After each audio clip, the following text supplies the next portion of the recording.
పూజలో ప్రారంభంలో ఒక అంగంగా మనం దీపం వెలిగిస్తాం. కానీ కేరళ రాష్ట్రంలో ఇప్పటికీ ఒక అలవాటు ఉంది. దీపం ఒక్కదాన్ని వెలిగించి దాని మీదకి అన్నపూర్ణని ఆవాహన చేసి పూజ చేస్తారు అక్కడ.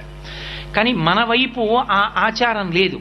దీపం ఎందుకు పెడతాం మనం పూజలో అంటే, ఉదయం 11 గంటలకి పూజ చేసిన దీపం పెడతాం, 12ంటికి పూజ చేసిన దీపం పెడతాం, సాయంకాలం 4 గంటలకి సత్యనారాయణ వ్రతం చేసుకుంటున్న దీపం పెడతాం.